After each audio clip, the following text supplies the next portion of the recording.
Tidak semua kehadiran ditakdirkan untuk menenangkan, sebagian hadir untuk menyadarkan. Dan seringkali, kesadaran lahir dari luka yang kembali terasa. Ada kalanya kita hadir di kehidupan seseorang bukan sebagai penghibur, bukan pula sebagai penyelamat yang membalut luka dengan kata-kata manis.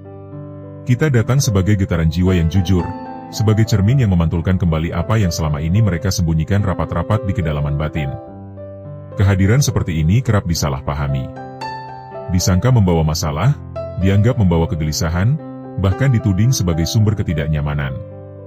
Padahal sejatinya, yang terusik bukanlah oleh siapa kita, melainkan oleh apa yang terbangun di dalam diri mereka sendiri. Dalam perjalanan batin manusia Nusantara yang syarat nilai, kita diajarkan untuk menjaga rasa, menatap perasaan, dan memendam luka demi harmoni lahiriah. Namun tidak semua luka dapat sembuh hanya dengan dipendam. Ada luka yang justru semakin bernanah ketika terlalu lama disembunyikan. Dan di titik inilah, kehadiran jiwa terpilih seringkali menjadi ujian yang sunyi. Bukan ujian bagi yang hadir, melainkan bagi mereka yang disentuh oleh kehadiran itu. Jiwa terpilih Nusantara tidak selalu datang dengan sorot mata yang tajam atau kata-kata yang mengguncang. Kadang ia hadir sederhana, bersahaja, bahkan nyaris tak menonjol. Namun ada sesuatu dari getaran batinnya yang terasa berbeda. Ada ketenangan yang tidak dibuat-buat, ada kejujuran yang tidak dipaksakan, ada kehadiran yang apa adanya. Justru karena itulah, ia mampu mengetuk pintu-pintu batin yang telah lama tertutup. Dan ketika pintu itu terbuka, yang keluar bukan selalu cahaya, melainkan ingatan lama, trauma yang belum sembuh, dan perasaan yang belum pernah diberi ruang untuk diakui. Seringkali manusia merasa terganggu bukan oleh keburukan, melainkan oleh kebenaran. Kebenaran tentang dirinya sendiri yang selama ini dihindari. Kehadiranmu, wahai jiwa terpilih, bisa menjadi pengingat akan janji-janji batin yang pernah mereka langgar, mimpi-mimpi yang mereka kubur, serta luka-luka yang mereka tutupi dengan senyum dan kesibukan. Maka jangan heran bila sebagian orang tiba-tiba berubah sikap, menjadi dingin, defensif, atau bahkan menyalahkanmu tanpa sebab yang jelas. Itu bukan karena niatmu keliru, melainkan karena batin mereka sedang bergejolak.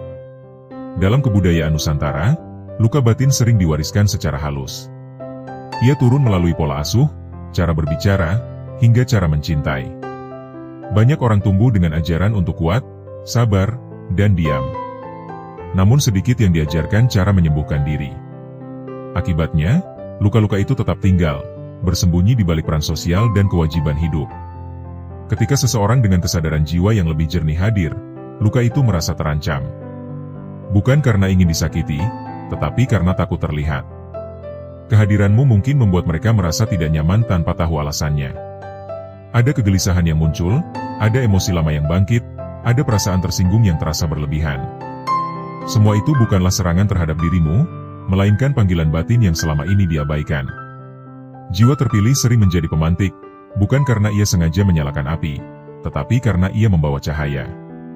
Dan cahaya, sebagaimana mestinya, akan selalu menyingkap apapun yang tersembunyi. Tidak sedikit jiwa terpilih yang akhirnya mempertanyakan dirinya sendiri. Mengapa setiap kali hadir dengan niat baik, justru disambut dengan penolakan? Mengapa ketulusan sering dibalas dengan jarak? Pertanyaan-pertanyaan ini wajar muncul, namun penting untuk disadari bahwa peran batin tidak selalu terasa ringan. Ada peran yang sunyi, ada tugas yang tidak diberi tepuk tangan, dan ada jalan yang harus ditempuh tanpa banyak pengakuan. Jiwa terpilih bukan diukur dari seberapa disukai ia oleh semua orang, melainkan dari seberapa jujur ia menjaga getaran dirinya sendiri. Dalam banyak kasus, orang yang lukanya terbuka justru akan melihatmu sebagai ancaman. Ketenanganmu terasa seperti tudingan. Kejujuranmu terasa seperti penghakiman, meski kamu tidak menghakimi apapun. Mereka mungkin merasa lebih nyaman menjauh daripada berhadapan dengan diri sendiri.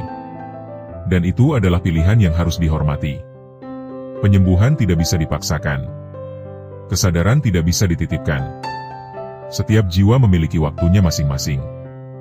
Namun ada pula yang diam-diam berubah setelah kehadiranmu.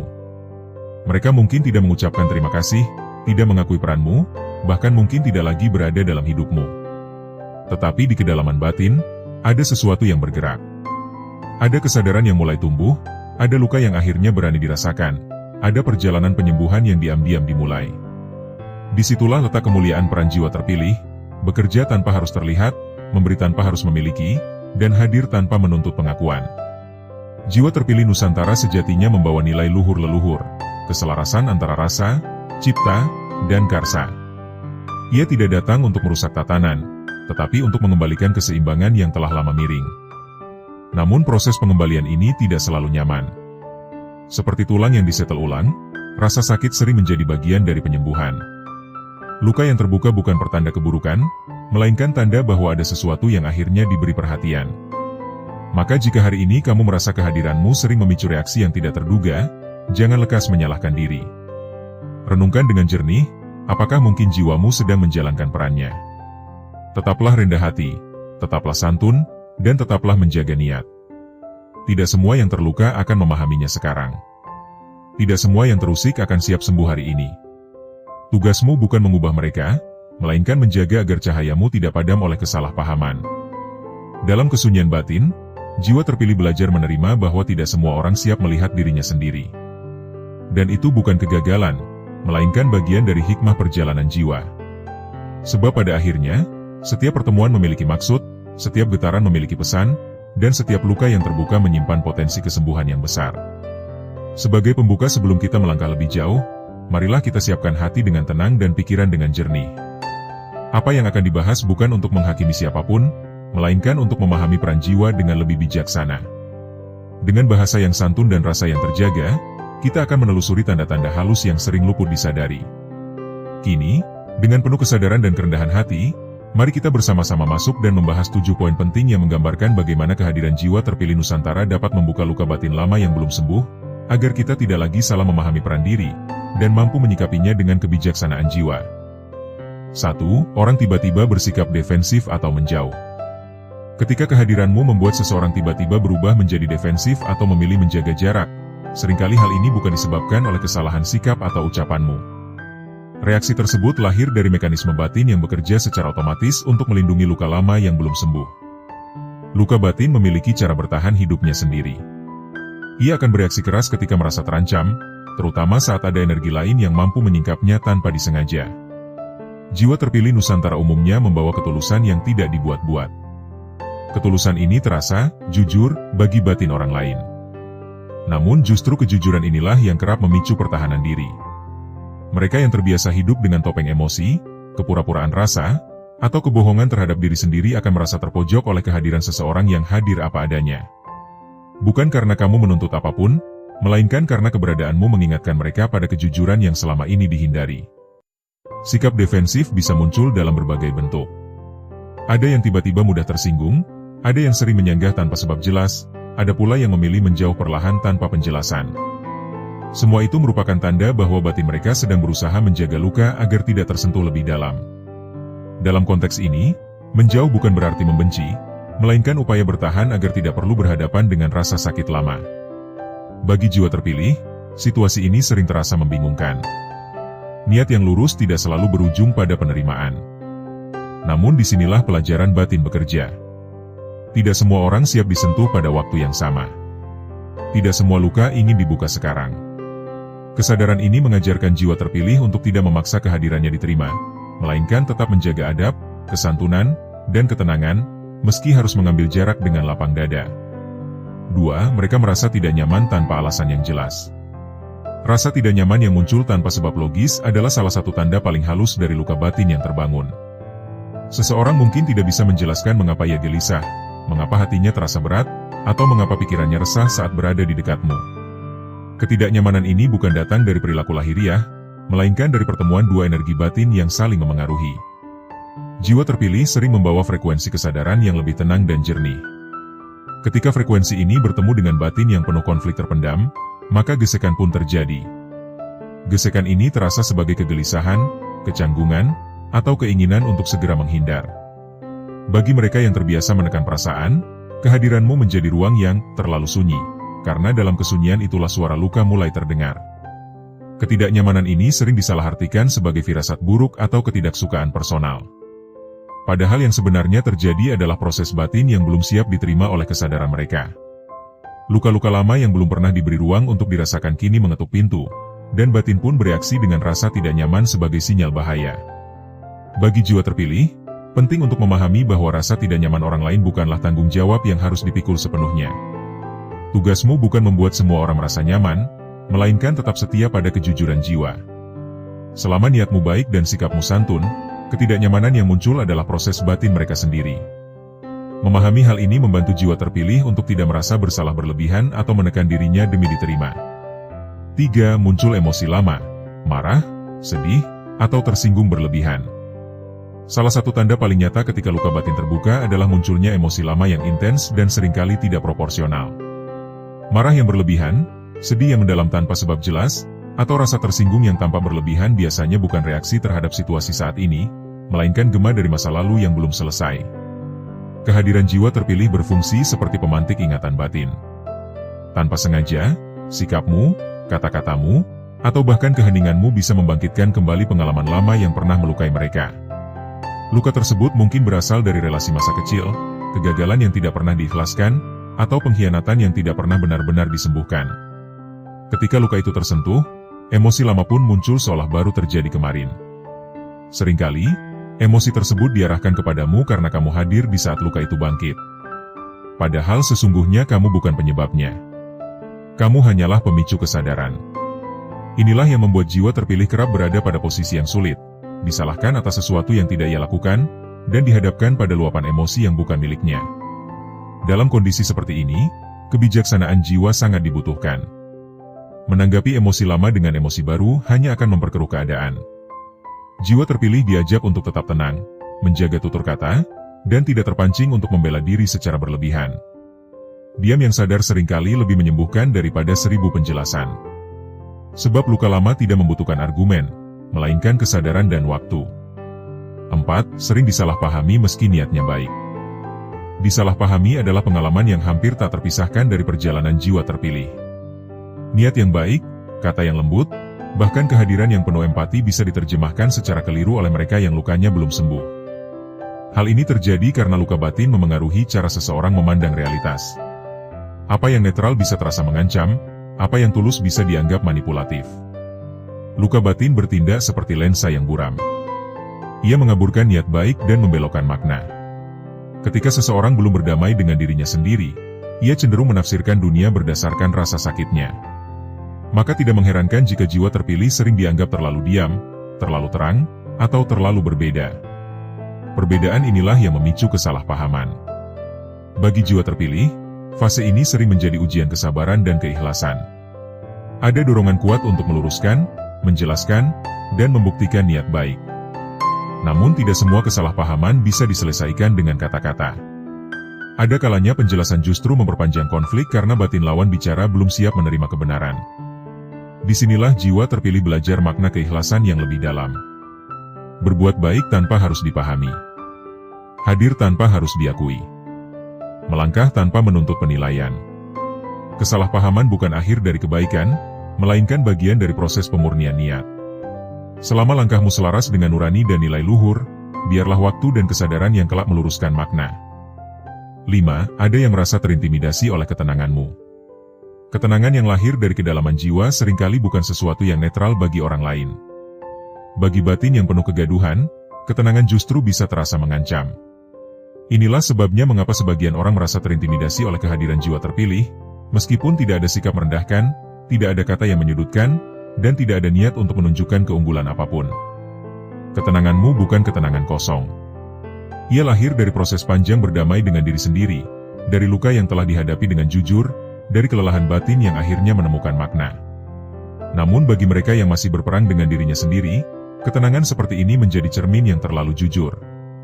Ia memperlihatkan betapa riuhnya batin mereka, betapa lelahnya hidup yang selama ini dijalani dengan penyangkalan. Rasa terintimidasi ini jarang diakui secara sadar. Ia muncul dalam bentuk sikap meremehkan, menyindir halus, atau berusaha menjatuhkan secara perlahan. Ada pula yang merespons dengan sikap seolah-olah kamu sok suci atau terlalu diam. Padahal sesungguhnya, yang mereka rasakan adalah ketidakmampuan untuk berada setenang itu tanpa topeng dan pelarian. Bagi jiwa terpilih, menghadapi situasi ini membutuhkan kebijaksanaan yang matang. Menjadi tenang bukan berarti harus menjelaskan ketenangan itu. Menjadi damai bukan berarti harus membuktikan apapun. Justru dengan tetap rendah hati dan tidak terpancing oleh reaksi orang lain, ketenangan itu akan tetap menjadi cahaya yang lembut. Cahaya yang tidak memaksa, namun tetap menyinari. 6. Setelah bertemu denganmu, hidup mereka terasa terganggu. Gangguan yang dimaksud bukanlah kekacauan lahiriah semata, melainkan kegelisahan batin yang mulai bergerak. Setelah berinteraksi dengan jiwa terpilih, sebagian orang merasakan hidupnya tidak lagi setenang sebelumnya. Pikiran menjadi lebih sering berputar, ingatan lama muncul tanpa diundang, dan pertanyaan tentang diri sendiri mulai mengetuk kesadaran. Gangguan ini sering disalahartikan sebagai pertanda buruk. Padahal sesungguhnya, itu adalah awal dari proses batin yang selama ini tertunda. Kehadiranmu memecah kebekuan. Apa yang selama ini terkubur mulai mencari jalan keluar.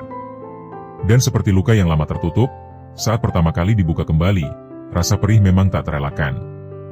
Banyak orang lebih memilih stabilitas palsu daripada kebenaran yang menyakitkan. Mereka nyaman hidup dengan rutinitas batin yang tidak jujur, selama tidak perlu merasa.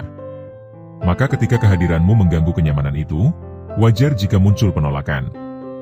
Kamu dianggap membawa masalah, membawa energi berat, atau bahkan membawa kesialan. Padahal yang terjadi hanyalah batin mereka sedang dipanggil untuk jujur. Sebagai jiwa terpilih, penting untuk memahami bahwa gangguan ini bukan sesuatu yang harus kamu perbaiki. Setiap jiwa bertanggung jawab atas prosesnya sendiri. Tugasmu hanyalah hadir dengan kesadaran, tidak ikut larut dalam kegelisahan orang lain, dan tidak merasa bersalah atas proses yang bukan milikmu. Gangguan batin seringkali adalah pintu menuju penyembuhan yang lebih dalam. 7. Mereka merasa seolah-olah dinilai, padahal kamu hanya hadir apa adanya. Salah satu reaksi paling umum terhadap jiwa terpilih adalah perasaan dinilai, meskipun tidak ada penilaian yang dilontarkan. Ini terjadi karena kehadiranmu memunculkan standar batin yang berbeda. Bukan standar moral yang diucapkan, melainkan standar kejujuran yang dirasakan. Ketika seseorang hidup jauh dari nilai yang diyakininya sendiri, kehadiran orang yang hidup selaras dengan nurani akan memicu rasa bersalah yang samar. Rasa bersalah ini kemudian diproyeksikan keluar. Mereka merasa kamu menghakimi, merendahkan, atau merasa lebih benar, padahal sesungguhnya itu adalah dialog batin mereka sendiri yang belum selesai. Perasaan ini membuat interaksi menjadi kaku. Mereka lebih berhati-hati, lebih sensitif, dan lebih mudah tersinggung. Setiap kata bisa disalahartikan, setiap diam bisa dianggap sebagai kritik. Dalam kondisi ini, jiwa terpilih sering berada dalam dilema. Berbicara disalahpahami, diam pun disalahpahami. Pelajaran batin dari fase ini adalah keteguhan niat. Selama kamu tidak bermaksud menghakimi, tidak perlu membela diri dari tuduhan yang lahir dari luka orang lain. Biarkan kehadiranmu tetap sederhana dan rendah hati. Penilaian yang mereka rasakan bukan berasal darimu, melainkan dari nurani mereka sendiri yang mulai bersuara. 8. Hubungan dengannya tidak pernah biasa, selalu membawa pelajaran batin. Tidak ada hubungan yang benar-benar netral ketika melibatkan jiwa terpilih. Setiap pertemuan membawa makna, setiap kedekatan mengandung pelajaran, dan setiap perpisahan menyimpan hikmah. Hubungan denganmu sering terasa intens, meskipun berlangsung singkat. Ada sesuatu yang bergerak di dalam batin mereka, entah disadari atau tidak. Hubungan seperti ini jarang berjalan mulus. Ada tarik ulur emosi, ada fase dekat lalu menjauh, ada keinginan untuk bertahan sekaligus melarikan diri. Semua itu terjadi karena hubungan tersebut menyentuh lapisan jiwa yang jarang disentuh. Ia bukan sekadar relasi sosial, melainkan pertemuan batin yang membuka ruang kesadaran. Bagi jiwa terpilih, hubungan seperti ini sering menguras energi. Namun di balik kelelahan itu, ada pemahaman yang tumbuh. Tidak semua hubungan ditakdirkan untuk lama. Ada yang hadir hanya untuk menyadarkan, lalu pergi. Ada yang datang membawa luka, namun meninggalkan kebijaksanaan. Di titik ini, jiwa terpilih belajar melepaskan dengan ikhlas. Tidak semua yang bermakna harus dimiliki. Tidak semua yang dalam harus dipertahankan. Kadang, tugas jiwa hanyalah saling membangunkan, lalu melanjutkan perjalanan masing-masing. Dan dalam keikhlasan itulah, peran jiwa terpilih mencapai kematangan tertingginya.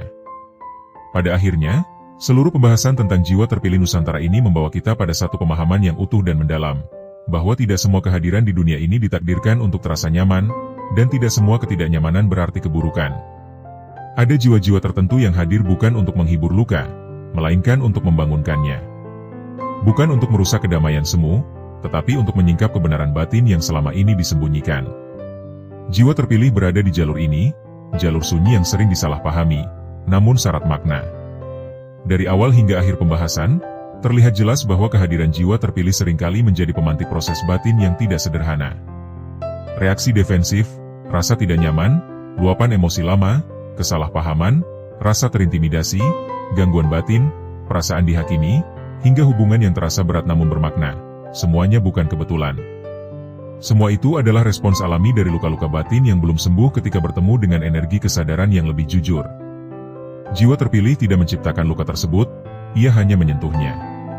Kesalahan terbesar yang sering terjadi adalah ketika jiwa terpilih memikul beban yang bukan miliknya. Ia merasa bertanggung jawab atas reaksi orang lain, merasa bersalah atas kegelisahan yang muncul, bahkan mempertanyakan nilai dirinya sendiri. Padahal, setiap jiwa memiliki tanggung jawab batinnya masing-masing. Kehadiranmu bukanlah penyebab luka, melainkan undangan untuk menyembuh. Apakah undangan itu diterima atau ditolak, sepenuhnya bergantung pada kesiapan jiwa yang menerimanya. Dalam kearifan Nusantara, kita mengenal konsep keseimbangan, antara lahir dan batin, antara rasa dan nalar, antara diam dan bicara. Jiwa terpilih sejatinya adalah penjaga keseimbangan ini. Namun keseimbangan tidak selalu tercapai melalui cara yang lembut. Terkadang ia hadir melalui guncangan halus, melalui rasa tidak nyaman yang memaksa seseorang berhenti berlari dari dirinya sendiri. Disinilah letak peran jiwa terpilih yang sering tidak disadari, menjadi cermin yang jujur, meski pantulannya tidak selalu ingin dilihat. Kesimpulan penting lainnya adalah bahwa perjalanan jiwa terpilih bukan tentang menjadi istimewa di mata manusia, melainkan setia pada kejujuran jiwa. Banyak jiwa terpilih yang akhirnya belajar bahwa penerimaan bukanlah tujuan utama. Dipahami atau tidak, disukai atau dijauhi, bukan ukuran keberhasilan peran jiwa. Ukurannya adalah keteguhan hati untuk tetap bersih niat, santun sikap, dan rendah hati dalam setiap keadaan.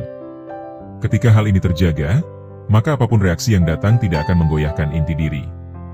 Pembahasan ini juga mengajarkan bahwa luka batin manusia seringkali jauh lebih dalam daripada yang terlihat. Banyak orang tampak baik-baik saja di permukaan, namun menyimpan kegaduhan di dalam. Ketika kegaduhan ini tersentuh, reaksi yang muncul bisa keras dan tidak terduga. Jiwa terpilih yang memahami hal ini tidak akan mudah tersinggung atau larut dalam konflik. Ia belajar melihat melampaui kata-kata dan sikap, menuju akar rasa yang sesungguhnya. Tidak kalah penting, jiwa terpilih diajak untuk menghormati proses setiap jiwa. Penyembuhan tidak bisa dipercepat, kesadaran tidak bisa dipaksakan. Ada orang yang akan tersadar setelah bertemu denganmu, ada pula yang memilih menjauh dan tetap tidur dalam luka. Keduanya adalah pilihan yang sah dalam perjalanan hidup. Kebijaksanaan jiwa terpilih terletak pada kemampuannya untuk melepaskan tanpa kebencian, dan mendoakan tanpa keterikatan. Jika kita tarik benang merah dari seluruh pembahasan, maka jelas bahwa jiwa terpilih Nusantara bukanlah tokoh yang kebal luka. Justru seringkali, ia sendiri telah melewati jalan luka yang panjang. Dari sanalah empati dan ketenangan itu lahir. Dari sanalah ia mampu hadir tanpa banyak kata, namun membawa dampak yang dalam. Pengalaman lukanya sendiri menjadi bekal untuk memahami luka orang lain, meski tidak selalu dihargai. Pada titik kedewasaan jiwa, jiwa terpilih memahami satu hal yang sangat mendasar, tidak semua peran harus disertai pengakuan. Ada peran yang bekerja dalam diam, tumbuh dalam sunyi, dan berbuah jauh dari pandangan. Kehadiranmu mungkin hanya menjadi satu episode kecil dalam hidup seseorang, tetapi bisa jadi episode itulah yang mengubah arah batin mereka selamanya. Dan meski kamu tidak pernah tahu hasil akhirnya, itu sudah cukup. Kesimpulan ini juga mengingatkan bahwa menjaga diri adalah bagian dari tanggung jawab jiwa terpilih. Terlalu lama berada di lingkungan yang menolak kesadaran bisa menguras energi dan melukai kembali. Maka mengambil jarak bukan berarti menyerah, melainkan bentuk kebijaksanaan. Menjaga batas bukan berarti tidak peduli, tetapi menghormati diri sendiri agar cahaya tetap menyala. Akhirnya, seluruh pembahasan ini bermuara pada satu pesan yang lembut namun kuat. Jadilah diri sendiri dengan penuh kesadaran. Tidak perlu meredup agar orang lain nyaman, tidak perlu meninggi agar dianggap berarti. Hadirlah apa adanya, dengan niat yang bersih dan hati yang lapang. Biarkan setiap jiwa mengambil pelajarannya masing-masing dari pertemuan yang telah ditakdirkan. Dan bagi siapapun yang merasa relate dengan pembahasan ini, yang sering disalahpahami, sering dijauhi tanpa sebab, sering merasa berbeda namun tidak tahu mengapa, ketahuilah bahwa kamu tidak sendirian. Bisa jadi, kamu sedang menjalani peran jiwa yang tidak banyak dipilih, tetapi sangat dibutuhkan. Peran untuk membangunkan, bukan untuk dimenangkan.